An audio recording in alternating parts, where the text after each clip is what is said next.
자, 오후에 하나님 말씀 이제 요한계시록 이제 우리 두 번째 시간 들어가겠습니다. 자, 우리 지난 시간에 이제 서론을 공부할 때는 이제 요한계시록에 대한 오해가 무엇이었는지를 바로 잡았고 또 어떻게 이제 올바로 해석할 수 있는지 그 체계를 제가 설명을 드렸습니다. 자, 오늘 이 시간에는 그럼 이제 이 계시록을 올바르게 해석하기 위한 열쇠가 무엇인가? 자, 어떤 근거 구조를 갖고 우리가 요한계시록의 구도를 이렇게 딱 나눠야지 우리가 올바로 이해하고 깨달을 수 있는지 그것을 설명드리고요.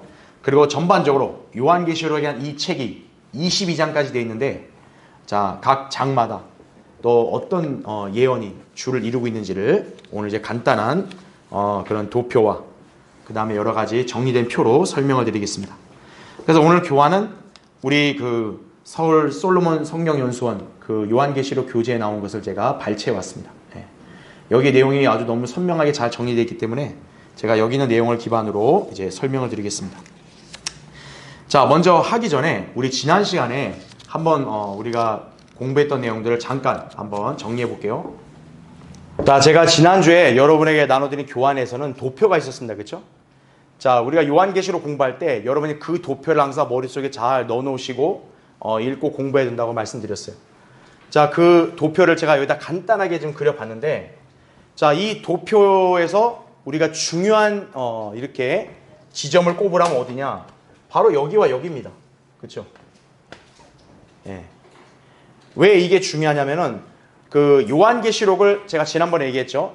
잘못 해석하는 그런 부류들이 요한계시록의 예언을 과거에 다 로마 제국이 이렇게 일으킨 일들로 이렇게 딱 갖다 붙여서 이미 다 이루어진 거다. 이렇게 얘기한다든지 또는 뭐 이렇게 역사학파처럼 그 교회 시대, 뭐 중세 암흑 시대 유럽과 미국에서 일어난 일들로 마치 계시록 예언이 다 성취되어 가는 것처럼 그렇게 가르치는 집단들이 있었습니다. 그렇죠?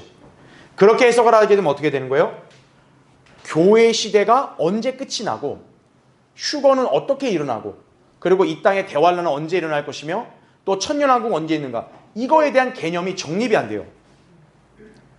그래서 제가 지난번에 여러분에 설명드렸다시피 이 성경적인 어떤 예언의 체계는 뭐냐면 전천년주의라고 제가 설명드렸습니다. 그렇죠? 전천년주의. 그래서 우리가 후천년, 무천년 하면 천년 이후에 뭐 예수님 재림이 있다. 아니 천년이 없다. 이렇게 얘기했잖아요. 어차피 그 것들은 전부 다 성경 예언을 문자 그대로 안 믿는 그런 사상이라 보시면 되고 이 전천년주의가 바로 뭐냐면은 요한계시록의 어떤 그런 구도를 이렇게 도표로 딱 이렇게 정리해서 설명할 수 있다는 얘기죠. 전천년주의 관점으로만. 그렇죠? 그래서 전천년주의 관점의 중요한 특징이 제가 뭐라 그랬어요? 성경을 문자적으로 해석한다는 게 첫 번째. 두 번째는 교회와 이스라엘을 구분을 합니다. 이게 왜 중요하냐? 그래야 교회 시대와 대환란이 갈리는 거예요. 대다수 사람들이 이스라엘과 교회를 구분을 안 하니까 문제가 어떻게 돼요? 이스라엘에게 적용되는 이 대환란은 어떻게 하는 거예요? 교회가 마치 통과해야 되는 것이냐? 그렇게 해석을 하는 거예요. 그래서 이제 우리가 나중에 요한계시록 공부해 볼 때 이 대환란 거의 끝 지점에 휴거가 있어요. 그러니까 이제 어떻게 해석하는 거예요? 아, 교회가 이때 휴거된다. 그래서 교회가 환란을 통과한다. 이렇게 가르치는 거예요. 그러니까 그들이 표면선으로 볼 때 틀린 말 한 게 아니에요. 왜? 휴거가 나오거든요. 대환란 끝에. 근데 문제가 뭐라고요? 이스라엘과 교회를 구분하지 않으니까 그런 문제가 야기가 되는 거예요. 예. 전천년주의의 가장 큰 특징 중 하나는 아까 얘기했다시피 교회와 이스라엘을 구분하는 거예요. 왜? 교회를 위한 경륜과 이스라엘을 위한 경륜은 딱 나뉘기 때문에 그런 거죠. 그래서 교회를 위한 경륜은 휴거로 끝이 나는 거예요. 그렇죠? 그럼 이제 남은 거 뭡니까? 이스라엘을 다루는 경륜이겠죠. 그게 대환란이라고요. 그래서 대환란을 뭐라고 표현하냐? 야곱의 고난의 때다. 이렇게 얘기한단 말이죠. 예레미야 30장 7절에 나오죠. 야곱은 누구예요? 이스라엘입니다. 아브라함의 육신의 후손이에요. 야곱과 교회는 어떤 형태로 연관이 안 돼 있다고요. 대환란이라는 이 뜻이 이렇게 나왔다면 여러분이 알아야 될 건 뭐예요? 교회는 대환란과 무관하다. 그래서 교회가 환란 전에 휴거가 되는 거다 이거죠. 예. 그 다음에 전천년주의의 특징 세 번째 뭐라 그랬어요? 성경의 주제는 구원이 아니라 왕국이다. 그렇기 때문에 결국 이 예언의 절정은 뭐가 돼야 돼요? 왕국이 수립이 돼야 되는 거예요.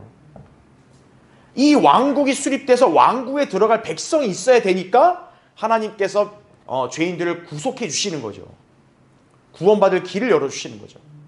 그 전천년주의 체계를 가져야만 어떤 거예요? 이 성경의 전체적인 예언을 관통할 수 있고 그걸 올바르게 구분할 수 있고 특히나 요한계시록의 위치를 점할 수 있는 거예요. 올바르게. 그러면 여러분이 이 도표를 기준으로 딱 가지고 있었던 거예요.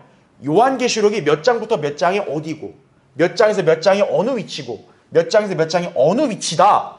이게 나오는 거예요. 그래서 제가 지난 시간에 성경의 올바른 해석 체계를 공부할 때 우리는 전천년주의가 성경적인 교리라고 제가 말씀드린 이유는 바로 여기에 있는 거예요. 후천년, 무천년은 성경을 문자적으로 해석 안 합니다. 그러니까 어떻게 돼요? 문자적으로 예언 안 믿어요. 그러니까 대환란에 나온 막 온갖 무시무시한 일들이 있죠. 그러니까 이걸 다 비유나 영적으로 해석하는 거예요. 전부 다. 마치 뭐 과거의 전쟁 때나 뭐 재앙 때 이런 거 일어난 것처럼 갖다 붙이는 거예요. 문자적으로 해석 안 하니까. 두 번째는 교회와 이스라엘을 구분 안 하니까 환란 전에 일어난 휴거와 환란 끝에 일어난 휴거도 구분을 못 하는 거예요. 그러니까 교회가 환란을 통과하네 마네 막 그런 논란이 분분한 거예요. 기독교계 안에는요. 논란이 될 거리가 없어요. 전천년주의 관점을 가지면. 세 번째는 왕국이라는 거죠. 무천년 후천유지자들은 성경을 다 구원에 초점을 맞춰요. 그러니까 이게 필요할 수 없어요. 필요 없는 거예요. 그러니까 요것만입니다. 그러니까 이게 천년이 뭐가 있어? 천년 없어 그냥. 지금 하나님이 우리 안에서 영 안에서 통치하신다. 이렇게 가르치는 거예요. 네. 바로 성경의 주제를 왕국이 아닌 구속으로 가르치니까. 구속으로 가르치는 사람들은 예수님의 재림과 천년왕국이 필요 없는 거예요. 뭘 재림하셔. 그냥 우리 안에 영으로 있으면 되지. 이거예요. 여러분이 그래 전천년의 관점이 중요하다 이거죠. 그래서 이 관점을 기반으로 우리가 이렇게 도표로 딱 그릴 수 있고 여기에 이제 우리가 요한계시록의 그런 각 장들마다 이제 어느 위치가 여기에 있는지를 딱 놓으면 여러분이 구도가 잡히는 거예요. 그래서 몇 장부터 몇 장은 대환란, 몇 장에서 몇 장은 교회 시대, 몇 장에서 몇 장은 천년왕국. 그게 딱 잡히는 거예요. 그러면 이제 어떤 거예요? 여러분이 이 계시록 읽고 공부하는데 이렇게 혼동이 없게 되는 거예요. 그러니까 여러분이 이 도표, 제가 이제 교환으로는 더 잘 그려져 있으니까 그거를 잘 참조하시고 이제 오늘은 요한계시록 우리가 전반적 개요를 보면서 이게 어느 시대에 들어가는지를 한번 보겠습니다. 네. 자, 먼저 요한계시록의 세 가지 구분과 사도 요한의 위치인데요. 자, 제가 처음에 설명드린 대로 요한계시록을 올바르게 해석할 수 있는 열쇠가 어디에 있냐? 요한계시록 1장 19절에 있는 거예요. 자, 그 교환에도 기재되어 있는데, 자, 보세요. 자, 계시록 1장 19절에 보면, 이제 요한이 그 위험 있고 무시무시한 주님을 만나게 돼요. 그러니까 요한이 막 그냥 그 주님의 그 엄청나게 무서운 모습에 막 기절초풍하는 거죠. 그러니까 주님이 그 요한을 달래고 이제 어떻게 하냐? 바로 왜 요한에게 나타나는지를 말씀하시는 거예요. 그게 바로 1장 19절이죠. 그러므로 잘 보세요. 내가 뭐라 그래요? 본 것들 이렇게 나오죠. 그 다음에는 현재 있는 일들, 그 다음에는 이후에 일어날 일들을 어떻게 하래요? 기록하라. 이 책이 바로 뭡니까? 요한계시록이에요. 바로. 그러니까 요한계시록의 가장 큰 구도는 뭡니까? 지금 요한으로 하여금 네가 본 것, 시제가 언제예요? 과거죠. 네가 과거에 본 거하고 네가 지금 현재 보고 있는 거하고 일어나고 있는 걸 보는 거하고 그 다음에 이후에 네가 지금 있는 데서 미래에 있을 일, 이것을 어떻게 하라고요? 기록하라는 거죠. 바로 지금 주님은 요한에게 그걸 계시해 주고 있는 거예요. 그러니까 여러분은 요한계시록을 어떻게 구분을 할 수 있는 거예요? 요한의 그 시각에서 본 과거, 현재, 미래가 되는 거죠. 자, 그러면 이제 여기서 이제 아리송한 사람들이 나오는 거예요. 왜냐? 요한은 AD 90년경에 지금 여기 현재 위치거든요. 그러면 과거면 AD 90년 이전, 현재면 AD 90년, 미래면 뭐 언제 이거냐? 그게 아닙니다. 자, 그 증거가 요한계시록 거기 1장 9절부터 10절을 보세요. 너희의 형제이며 환난과 예수 그리스도의 왕국과 인내에 동참하는 자인 나 요한은 하나님의 말씀과 예수 그리스도의 증거로 인하여 지금 자신이 어디에 있다 그래요? pat모라고 하는 섬에 있었느니라 이거죠. 그러니까 실제 AD 한 90년경쯤에 요한은 지금 유배를 가 있는 거예요. pat모 섬에. 예. 그러니까 로마 제국의 박해로 지금 pat모 섬에 가 있는 거죠. 거기서 지금 어떤 일이 벌어지냐? 굉장히 신비로운 일이 벌어져요. 거기 10절 보세요. 갑자기 난데없이 요한이 이렇게 얘기합니다. 내가 어느 날이라 그래요? 주의 날에 어디 안에 있었다? 성령 안에 있었다. 여러분 성령 안이라는 표현을 잘 표시해 두세요. 이게 핵심이에요. 아까 요한계시록 구도에 나누는 기준이 뭐라 그랬어요? 요한이 바라보는 시각이라 그랬어요. 근데 요한이 지금 어느 위치에 있냐가 중요한 거죠. 지금 요한은 어디에 있다 그래요? 주의 날에 성령 안에 있다. 우리 인간은 보통 육신 안에 있는 거죠. 그렇죠? 지금 현재 우리가 지금 이 땅에 사는 지금 이 시간은 우리가 육신 안에 있는 거 아니에요. 근데 지금 요한 같은 경우는 어때요? 자기가 육신 안에 있는 게 아니라 성령 안에 있다는 거죠. 뭔가 지금 요한의 위치가 바뀌었다라는 걸 우리가 감지할 수 있는 거예요. 그렇죠? 그러면서 주의 날이라는 표현을 쓰죠. 여러분 요한이 있던 AD 90년도가 주의 날이에요? 재림이에요 그때가? 아닙니다. 근데 지금 요한은 자기가 있는 시기를 어디라 그래요? 주의 날이라고 얘기해요. 지금 자기가 물리적인 몸이 있는 시기하고 안 맞죠? 이건 뭘 의미하겠어요? 아, 요한은 지금 뭔가 기적적으로 시간을 이동했구나라는 걸 우리가 감지할 수 있는 거죠. 그 증거가 뭡니까? 자기가 육신 안에 있지 않고 어디 있다 그래요? 성령 안에 있다는 말이에요. 그러니까 요한의 그런 겉몸은 지금 AD 90년 pat모섬에 있지만 그 자체는 뭐예요? 영 안에서 어떤 거예요? 지금 딱 시간을 건너뛰어 버린 거죠. 그래 지금 어느 위치에 가 있는 거예요? 주의 날에 가 있는 거예요. 자, 이 점을 이해해야 여러분이 요한계시록 구도를 제대로 나누고 해석할 수가 있는 거예요. 그래서 나팔수요 같은 큰 음성을 내게 들었다 이렇게 말하고 있죠. 그렇죠? 자, 그래서 제가 나눠드린 교환의 밑에 박스칸 보세요. 요한이 pat모섬에서 요한계시록 기록하던 중에 성령 안에서 주의 날로 초자연적인 영적 이동을 하게 된다라고 이렇게 여기서 설명해놨죠. 그렇죠? 그러니까 여러분 어떻게 이해하시면 돼요? 마치 요한이 몸은 그대로 있어도 뭔가 영적으로 딱 이렇게 성령에 의해서 지금 시간을 초월해서 이동을 한 거란 얘기죠. 그러니까 여기서 주의 날이라 했을 때는 구약의 선지자들에게 자주 언급되어 있듯이 예수 그리스도의 재림을 중심으로 해서 일어나는 미래의 사건들을 말하는 예언적인 날이라는 얘기죠. 예. 그러니까 구약에서 주로 주의 날하면 주로 어떤 성격이 강했냐?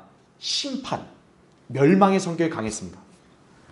그러니까 절정이 뭡니까? 재림으로 아마겟돈 전쟁에 따라 심판하잖아요. 그렇죠? 그게 주의 날이라면 그럼 그 하루만 가리키는 게 아니라 그 재림이 있기 전까지 이 세상과 민족들을 재앙을 통해 심판하시는 대환란까지도 다 뭡니까? 주의 날에 포함된다고 보시면 되는 거죠. 예. 그래서 재림을 중심으로 해서 일어나는 어떤 그런 여러 가지 재앙들, 그에 관한 예언들, 바로 그것이 주의 날이다라는 거죠. 그래서 다음 페이지 보세요.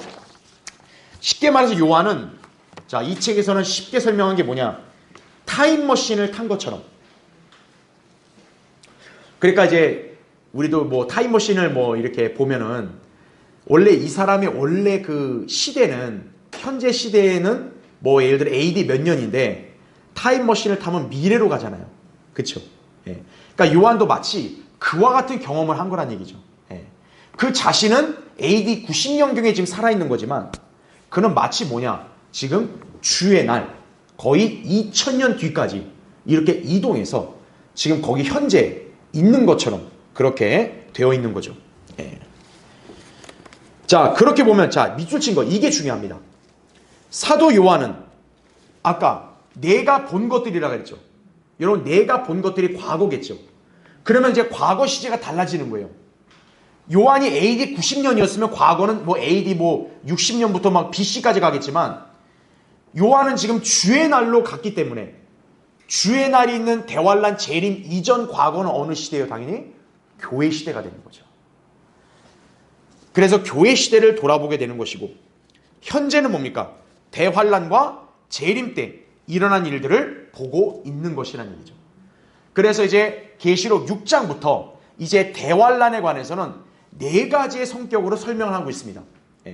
봉인과, 그렇죠? 나팔과 적그리스도 활동과 호리병, 이 4가지로 이제 대환란을 묘사하고 있는데, 그게 지금 요한의 입장에서 뭐예요? 현재 일어난 일들인 거예요. 요한은 지금 그 시기로 이동한 거기 때문에. 그렇죠? 그러면 다가올 미래 이후에 있을 일은 뭐겠어요? 재림 이후니까 천년왕국과 영원시대가 되겠죠. 그게 20장부터 22장에 나온 거예요. 그래서 이제 20장에 천년이라는 단어가 나왔다는 얘기는 천년왕국을 가리키는 거고, 그 다음 백보자 심판이 나오죠. 20장 끝에는. 그 다음에 21장에 뭐가 나와요? 새하늘과 새 땅, 새 예루살렘이 나오죠. 그게 영원시대인 거죠. 그게 이제 요한의 입장에서는 재림 이후에 있을 일을 보고 기록을 한 거죠. 그렇게 하고 22장에서 딱 5절에서 마무리를 짓는 거예요. 이제 요한에서는 그 여행 끝난 거죠. 그래서 22장 끝에는 뭐냐? 이제 교회 시대 성도든 환란 성도들이든 마지막 경고와 권면을 하는 것으로 끝나는 거예요. 요한계시록. 그러니까 여러분 요한계시록 구도를 딱 그렇게 잡아야지 여러분이 이게 이건 어느 시대에 대한 예언이고 이걸 헤매지 않는 거예요. 그렇죠? 그래서 그 밑에 도표에 정리되어 있죠. 1장부터 3장은 과거인 교회 시대가 되고, 4장부터 19장은 대환란과 재림이 되고, 요한계시록 20장부터 22장은 천년왕국과 영원시대가 된다. 이게 바로 요한계시록에서 이렇게 중심이 되는 시제다. 그렇게 기억하시면 돼요. 자, 그래서 아까 앞에 나온 도표대로 보면 보세요. 사도 요한은 물리적으로 한 이 지점에 있겠죠. AD 90년이면. 그렇죠? 그러니까 요한의 물리적인 위치는 여기이기 때문에, 만약 이 상태에서 그냥 주님이 네가 본 것들, 현재 일들, 이후 일들 기록하라, 그러면 예언이 될 수 있어 없어요? 없는 거예요. 왜냐하면 이 자체가 되면 여기이고 이건 이미 다 지나간 일인데, 그렇죠? 여기서 무슨 예언이 되겠어요? 근데 특징이 뭐냐면 지금 요한은 자기가 볼 때는 과거란 말이에요. 자기가 이동해서 딱 봤을 때는 과거지만 자기의 물리적 위치에 봤을 때는 뭡니까? 그건 교회 시대에 대한 미래 예언이 되는 거죠. 위치가. 이해되시죠? 무슨 말인지. 그러니까 요한은 여기 있지만 지금 요한은 일로 왔잖아요. 일로 와서 여기를 본단 말이에요. 이게 과거가 됐잖아요. 여기서는 과거지만 요한의 위치에서 볼 때는 이 자체도 뭡니까? 미래가 되는 거죠. 다 예언이 되는 거죠. 어떻게 보면. 그러니까 요한계시록에서 이게 교회 시대가 과거라고 하면 이거는 예언이 아니네요. 이렇게 생각하면 안 돼요. 이거 요한에서 과거라고 했을 때는 요한이 대환란 위치에 있을 때 과거가 되는 거고, 어떻게 보면 교회 시대에 사는 성도들은 뭡니까? 이 자체도 다 예언이 되는 거죠. 사실은. 물론 지금 이제 우리는 거의 끝에 왔기 때문에 우리 입장에서 성취된 걸로 보이지만, 근데 제가 얘기했죠. 우리가 헷갈리지 말아야 될 게, 요한계시록을 적용할 때 3가지 적용하라 그랬어요. 뭡니까? 역사적, 교리적, 영적이에요. 우리가 이 교회 시대가 1장부터 3장이죠. 교리적으로 이거 어느 시대의 교리라 그랬어요? 환란 시대의 교리를 했습니다. 이게 우리가 요한계시록 2장 3장의 7교회를 2000년 교회 시대에 나눠서 우리가 영적으로는 이거를 해석을 하지만 교리적으로는 제가 뭐라 그랬어요? 여기에 이 계시록 2장 3장의 7교회도 사실은 환란 시대에 있는 교회들에게 적용된다 그랬죠. 그래서 요한계시록 2장 3장에는 행위구원이 나오는 거예요. 그래서 이기는 자가 생명나무 열매를 먹는다. 그 얘기가 나오는 이유가 교리적으로 이 시대도 다 환란 때 적용되는 교리이기 때문에 그런 거예요. 그렇기 때문에 제가 늘 여러분이 잘 구분해야 될 거는 요한의 위치를 봐야 된다는 거예요. 요한이 이 대환란, 바로 이 지점에 있잖아요. 그렇죠? 이 지점에. 그렇죠? 그렇죠? 그러니까 이 지점에 있으니까 어떤 거예요?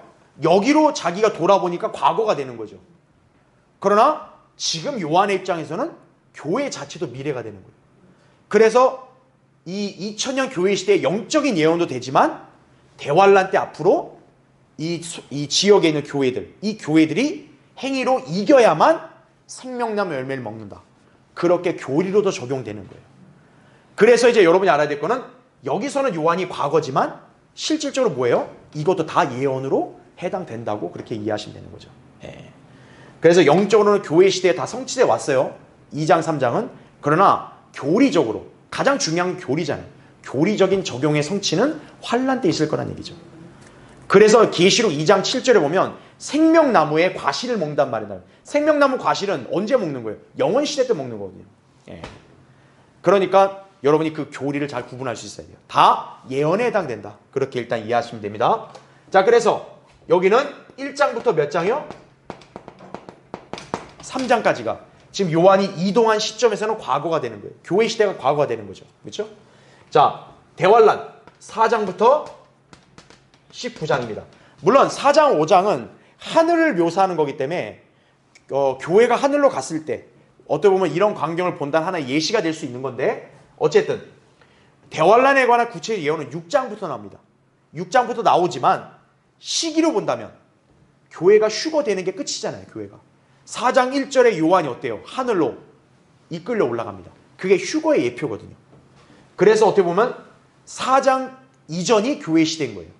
그래서 계시록 4장부터 19장까지는 교회가 나온다 안 나온다? 안 나온다는 거죠. 어린 양의 혼인식 때에만 신부가 나오죠. 예수님의 지상재림 때까지. 근데 그 이전까지는 대환란을 묘사하는 예언에는 교회가 나온다 안 나온다? 안 나온다. 그건 그 뭘 의미하겠어요? 교회가 환란 때 지상에 없다는 거예요. 신약교회는 이미 휴거됐기 때문에.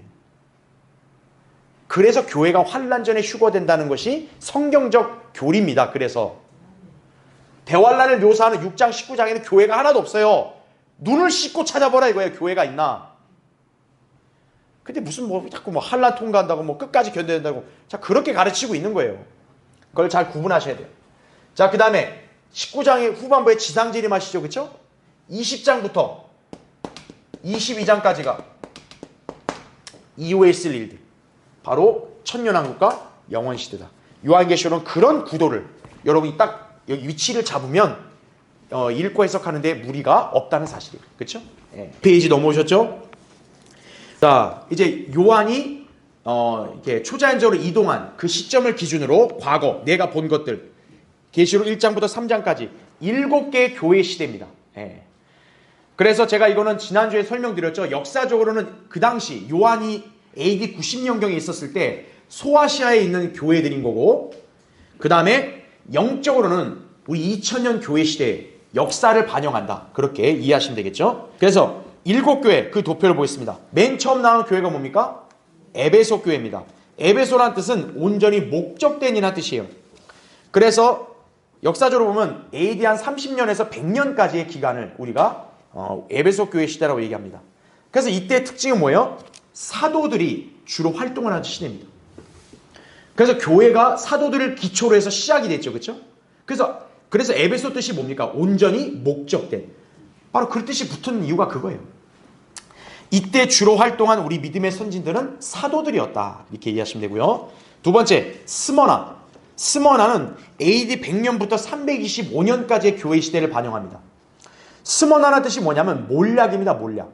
예. 이런 몰약은 주로 누구에게 필요하냐? 시체한테 필요하잖아요. 그렇죠? 예. 그러니까 이때는 대대적인 박해로 어마어마한 성도들이 죽는다는 것을 이렇게 암시해주고 있는 거죠. 그래서 이때는 로마 제국에 공식적인 10차례 박해가 있습니다.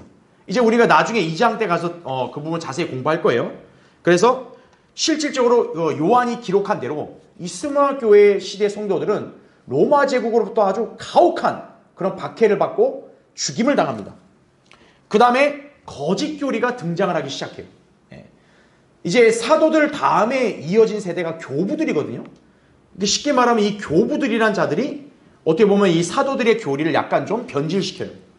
그러니까 변질되는 교부들도 좀 많이 늘어나고 특히나 이제 막 온갖 이교도들이 하고 있는 그런 거 있죠. 그게 막 교회로 암암리에 들어와가지고 이게 막 오염되는 경우들이 생깁니다. 자, 근데 그 가운데도 성경대림인 사람들이 있었어요. 그런 어떤 박해나 거짓 교리로부터 믿음을 지킨 사람들은 대표적으로 노바티안들입니다. 예. 자, 근데 그 다음 325년부터 500년 이때 세 번째 퍼가모 교회 시대라고 합니다. 퍼가모나 단어의 뜻은 뭐냐? 숱한 결혼입니다. 이게 뭐겠어요? 교회가 그냥 온갖 그런 결혼을 하는 거예요. 막 이렇게 세상의 온갖 그런 이교도들과. 그쵸? 즉 바로 이때 특징이 뭐냐? 로마 제국의 황제 콘스탄틴이 기독교를 공인해 버립니다. 그 전까지 로마 제국은 기독교를 박해하고 인정 안 했거든요. 이제 콘스탄틴은 기독교를 인정하는 거예요. 이제 우리나라의 종교로 인정하겠다. 그러면서 이제 콘스탄틴이 기독교를 공인하면서 어떻게 하냐? 기독교를 끌어안기 위해서 이교도와 짬뽕을 시킵니다. 그래서 이교도들이 했던 막 온갖 추악한 그런 거짓 교리들 그냥 들어오고, 이교도에서 막 생활했던 사람들이 갑자기 그냥 교회로 물밀어 들어와요. 그러면 교회 들어오려면 구원받은 간증이 있고 돼야 되는데 그게 아니라 뭐냐? 하나님 믿지? 일로 와! 촥촥 물 뿌리고 들어가자. 너 이제 오늘부터 교회 회원이야. 이런 식으로 되는 거예요. 바로 그게 뭡니까? 로마 카톨릭이 준비되는 거죠. 그게 이제 퍼가모 교회 시대입니다. 그래서 이제 로마 카톨릭을 기반을 닦는 시대가 바로 퍼가모예요. 그래서 이때 로마 카톨릭의 어떤 교리들의 기초가 여기서 다 다져지는 거죠. 이제 교회 머리가 쉽게 말하면 이제 그 예수 그리스도가 되는 게 아니라 이전에 교황이 없었으니까 로마 황제가 된 거죠.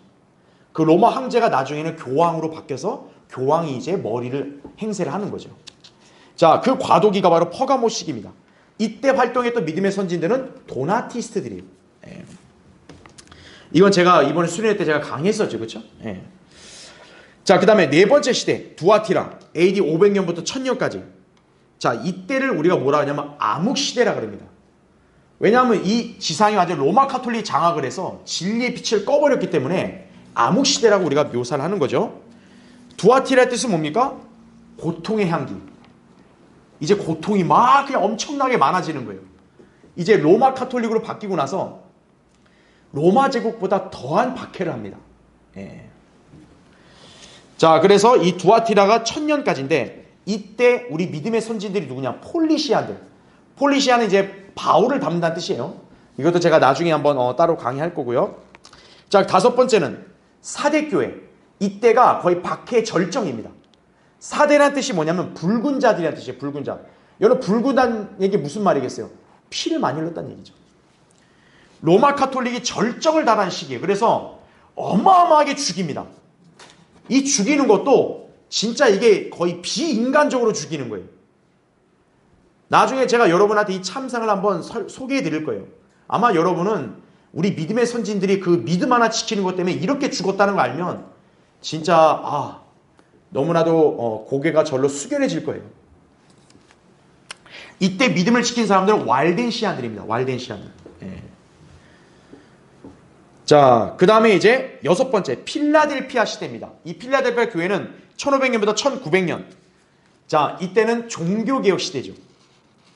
여러분, 이 필라델피아 시대가 그 1500년이잖아요. 이게 예수님이 말씀한 밤에 세 번째 경점에 해당이 되는 거죠. 닭이 울 때. 그렇죠? 닭이 우는 건 보통 개혁과 연관이 많죠. 그렇죠? 바로 1500년의 필라델피아 교회 시대 때 마틴 루터를 중심으로 한 종교개혁이 일어나는 거죠. 그래서 이때는 일곱 교회 시대 중에 유일하게 부흥과 개혁이 이렇게 활발하게 이루어진 시기라는 얘기죠. 이때 우리 믿음의 선진들이 재침례 교도입니다. 재침례 교도. 그 다음 마지막 일곱 번째, 바로 오늘 우리 시대에 해당되겠죠. 라오디케아 교회 시대. AD 1900년부터 이제 휴거 직전까지 있는 시기라는 얘기죠. 라오디케아 뜻은 뭡니까? 시민의 권리라는 뜻이죠. 벌써 이 이름 자체가 이거 심각하죠. 왜입니까? 하나님의 말씀만이 권위가 있는 건데, 예수 그리스도만이 머리이신 건데, 시민의 권리란 말 썼다는 얘기는 교회가 이제 말씀의 권위를 따르는 게 아니라 인간의 권리를 따른다는 얘기예요. 쉽게 말하면 인권교회입니다. 이 마지막 때는. 그래서 중요한 게 뭐예요? 사람들이 중요한 거예요. 사람 비위를 맞추고 사람 많이 오고. 그래서 배교의 시대입니다. 자, 이때 있는 믿음의 선진들이 누굽니까? 바이블 빌리버스. 우리 성경들을 믿는 사람들인 것이에요. 여러분은 우리의 족보가 이렇다는 걸 아셔야 돼요. 우리는 장로교, 감리교, 성결교랑 달라요. 이 사람들은 로마 카톨릭 안에 있다가 그 카톨릭의 부패와 비리를 못 참고 나와서 항거한 사람들이에요. 그래서 프로테스탄트란 말을 쓰는 거예요. 그럼 우리는 뭘까요? 우리는 로마 카톨릭에 항거한 사람들이 아니에요. 우리는 오히려 로마 카톨릭한테 개죽음을 당했죠. 오히려. 우리는 뭡니까? 사도들부터 이어진 바로 초대의 믿음을 전수받은 사람들이에요. 그래서 우리와 개신교는 완전히 다르다는 거 아셔야 돼요. 우리는 루터의 후예가 아니에요. 특히 루터나 칼빈, 찌빙글리 이 사람들을 막 이렇게 세상에서는 막 개혁자로 치켜 세우는데 칼빈과 찌빙글리는 우리 믿음의 선배들, 제7례 교도들을 박해한 사람들입니다. 오히려. 그래서 장로교, 감리교, 뭐 성결교 이런 교회들은 우리와 같은 그런 뿌리가 아니에요. 그러니까 여러분 그걸 잘 아셔야 돼요. 우리는 사도 바울부터 사도들과 교부들 이어서 우리 제7례교도 반카톨릭 신앙을 우리는 전수받은 그러한 그리스도인들이라는 점을 아셔야 되는 거예요. 그러니까 우리 장로교, 감리교랑 달라요. 여러분은 그런 정체성을 가지셔야 되는 거예요. 자, 다음 페이지죠. 자, 그 다음은 이제 계시록 4장부터 19장까지 대환란에 관한 예언이 줄을 이루죠. 자, 그래서 현재 있는 일들, 자, 대환란에 관해서 비중이 많죠. 그러니까 여러분이 아셔야 될 게 뭡니까? 대환란을 4차례나 반복해서 예언을 여기다 기록해 놨어요. 그럼 뭐겠습니까? 하나님께서 우리를 하여금 대환란의 심각성을 알라는 거죠. 교회 시대에 사는 사람들은 대환란에 절대 들어가지 마라 이거예요. 그런데 무슨 환란을 통과하겠다고요? 아유, 참 얼마나 참 답답한 사람들입니까? 대환란에 가서 이렇게 강조하는 게 뭐겠어요? 전무후무한 일이 인류 역사에 벌어지는 때다 이거예요. 여기 들어갈 생각하지 말고 구원 받으라는 거예요. 자, 대환란에 관한 4 관점. 자, 아까 제가 언급한 대로 첫 번째 관점은, 자, 대환란을 무엇으로 묘사하고 있습니까? 7 봉인입니다. 이게 4장부터 6장까지 나오죠. 그래서 그 도표를 보면 첫째 봉인은 여니까 뭐가 나와요? 흰말 탄자가 나옵니다. 일반 개신교회들은 흰말 탄자를 예수님이라 해석을 하는 거예요. 엉터리죠. 대환란 봉인인데 예수님 왜 나와 거기서, 그렇죠?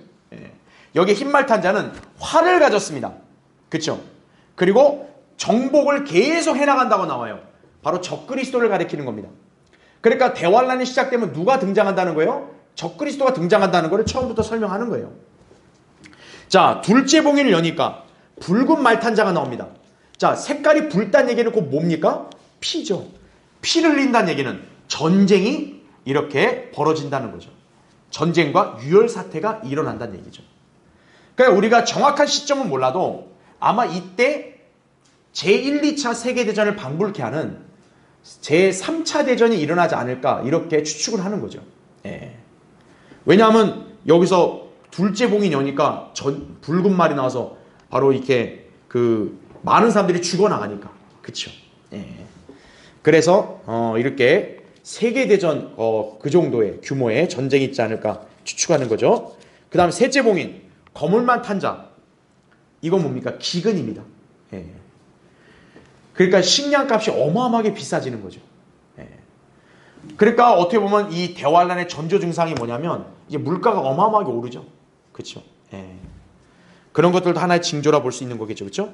그 다음에 넷째 봉인 창백한 말탄자가 나오니까 뭐가 나오대요? 사망과 지옥이 나온다죠. 그러니까 어마어마한 사람들이 죽는 거예요. 대환란 때.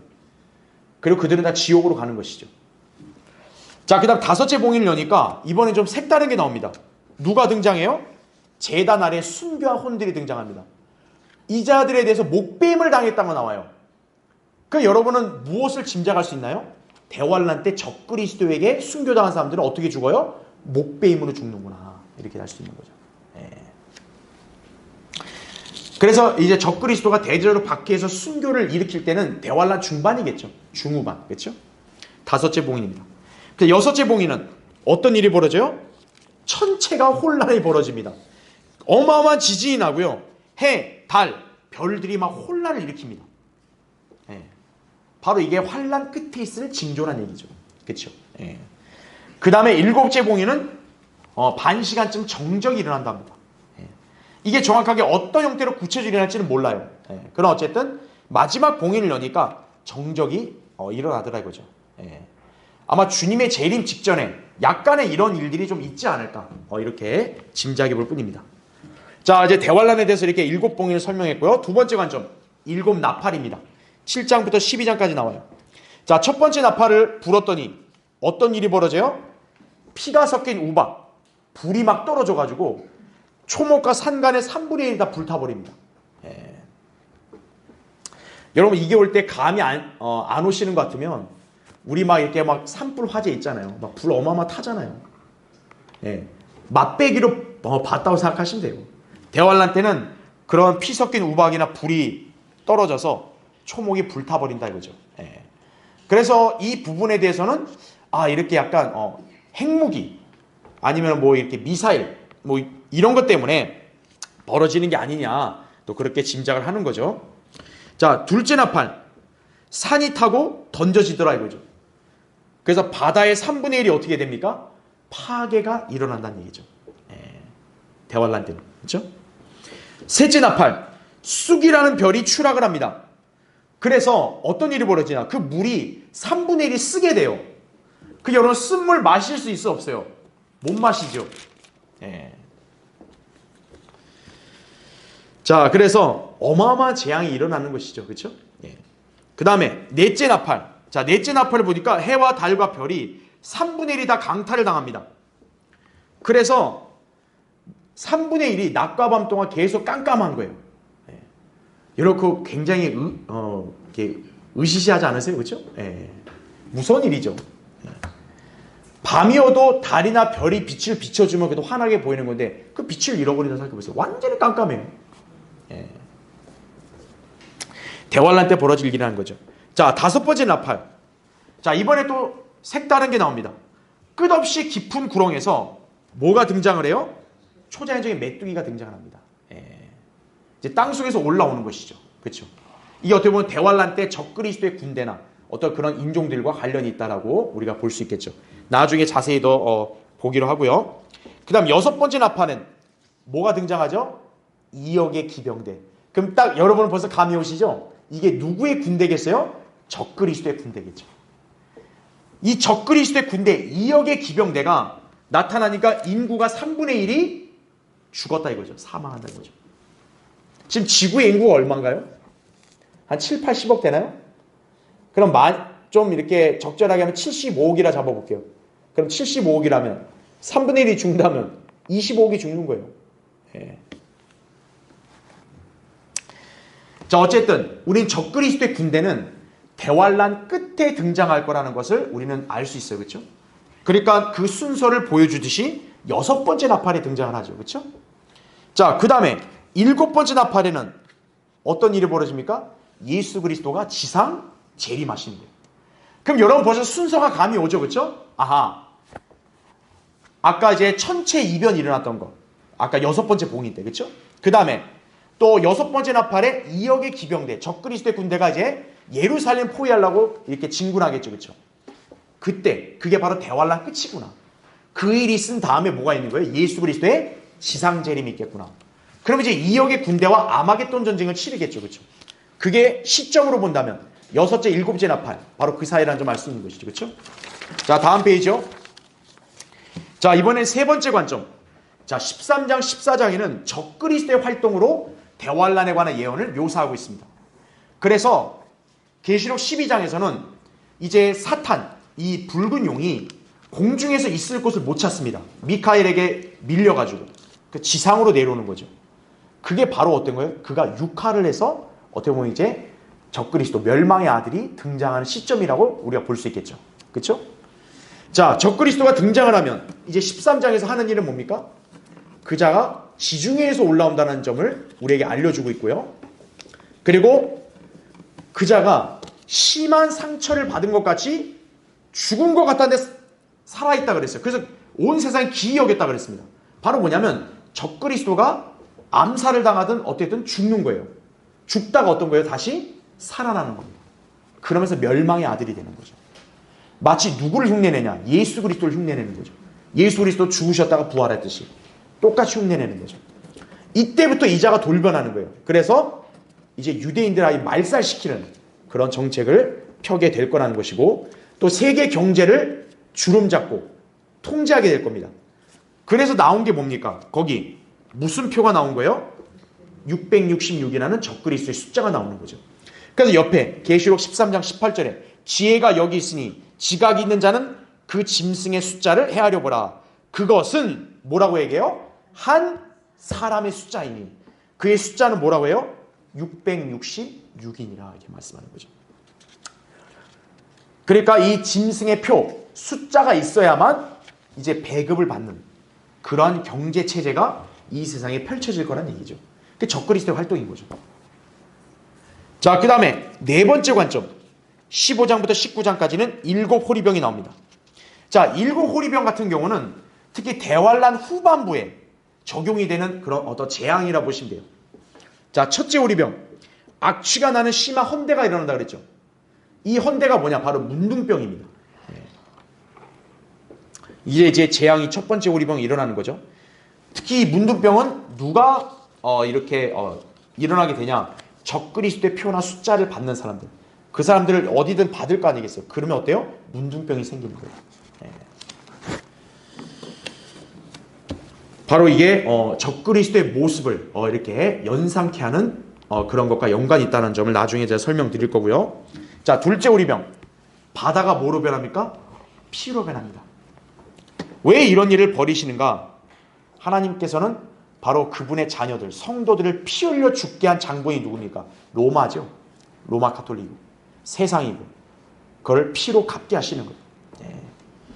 그러니까 생각해 보세요. 바다가 피로 변하고 수도꼭지 틀면 뭐가 나오는 거예요? 피가 나오는 거예요. 으시시 하죠 벌써? 여러분 만약에 밤에 그렇게 한번 수도꼭지 틀어보세요. 아마 여성분들 막 기겁을 할 거예요. 막 그렇게. 그죠?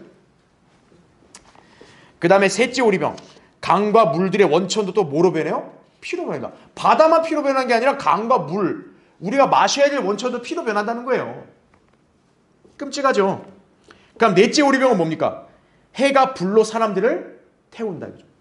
지금 우리 무더위하고 얼마나 힘들어요. 그렇죠? 대환란때는 비교도 안 되는 거예요.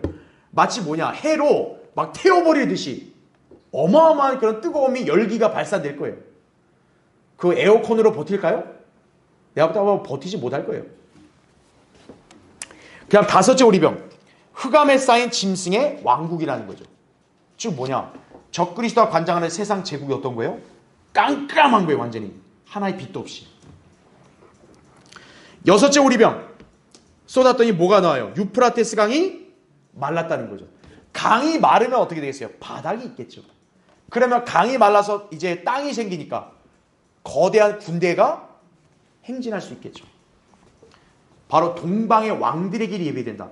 이게 아까 우리 일곱 나팔에서 봤던 바로 2억의 기병대하고 연결이 된다고 보시면 되겠죠. 그러니까 여러분은 벌써 딱 시기를 감잡을 수 있는 거예요. 아, 적그리스도의 2억의 기병대와 동방의 왕들이 출현해서 지나갈 때는 환란의 끝이구나. 그게 다 여섯 번째 나오니까. 그렇죠? 마지막 일곱째 호리병에는 어떤 일이 벌어져요? 지진, 붕괴, 우박. 아까 우리 여기 일곱 봉인 봤을 때도 바로 일곱 나팔 봤을 때도 막 어마어마한 지진이 난다 그랬잖아요. 그렇죠? 그 여러분이 알아야 될 게 뭐냐면 이 계시록을 또 잘못 해석하는 사람들이 이 대환란을 갖다가요. 이 네 가지 나오는 거 있잖아요. 일곱 그 봉인하고 나팔과 적그리스도, 호리병. 이거를 시간 순서로 해석을 하는 거예요. 그럼 대환란이 도대체 몇 번이에요, 이거? 한 번 지나가는데 또 다시 들어가고 이게 아니라는 거죠. 이 네 가지는 똑같은 기간에 대한 다른 묘사라 보시면 되는 거예요. 네. 그래서 겹치는 게 있는 거예요, 중간에. 아까 얘기했던 뭐 지진이 나는 거 이런 것들이 겹치기도 하고 적그리스도의 군대가 겹치기도 하고. 그게 왜 그러냐면 이 네 가지의 대환란이 시간 순서로 기록된 게 아니라 마치 마태, 마가, 누가, 요한이 똑같은 예수님 생애를 묘사하지만 성격이 다르듯이 그와 같은 맥락이라 보시면 되는 거예요. 네. 자, 이제 그래서 다음 페이지. 대환란에 관한 네 가지 종합적인 관점입니다. 자, 여기에 표에서 아주 깔끔하게 정리가 돼 있죠. 그렇죠? 그래서 여러분이 거기서 이제 체크를 해야 될 거는 흰말탄자인 적그리스도가 등장한다. 이거죠. 그렇죠? 예. 그리고 이제 전쟁과 유혈이 일어난다라는 얘기죠. 그렇죠? 그래서 일곱 봉인을 보면은 막 피 섞인 우박, 불이, 산이 불타고 이런 일들이 괜히 일어나는 게 아니겠죠. 어떻게 보면 그렇죠. 오늘날도 전쟁을 일으키면 어때요? 정말 뭐 이렇게 여러 각종 미사일이나 무기들, 그 다음에 또 뭐 예를 들어 핵 같은 경우 그런 거 쓰면은 이런 일들이 일어날 수가 있는 거죠. 그럴 가능성도 있는 거죠. 예. 그 다음에 이제 물이 쓰게 되고, 그 다음에 이제 해와 달과 별이 강타당해 빛을 잃게 된다. 이거는 그래서 호리병과도 다 겹치는 거죠. 그렇죠? 그러니까 여러분이 이 네 가지의 관점을 이렇게 같이 비교해서 보면 여러분은 이 7년간의 대환란의 기간에 어떤 일이 벌어질지가 딱 더 선명하게 그려지는 거예요. 그러니까 여러분 이걸 순서로 보시면 안 되고 이게 딱 중복이 된다. 네 가지를 이렇게 측면으로 묘사를 했다. 그렇게 이해하시면 되겠습니다. 자, 그 다음에 이제 여기는 안 나왔지만 19장에는 예수 그리스도께서 지상 재림하시는 그런 때인 거죠. 그렇죠? 그래서 그분의 이름은 하나님의 말씀이라 불렸고 그분의 입에서 예리한 칼이 나와서 바로 그 적그리스도의 군대를 다 이렇게 말살시키죠. 그렇죠? 그래서 그 2억의 군대가 죽으면 어때요? 시체들을 독수리들이 날아와서 그 다 시체를 다 이렇게 먹어 치우는 거죠. 그 다음에 적그리스도와 거짓 선지자가 불못에 던져진다. 이거죠.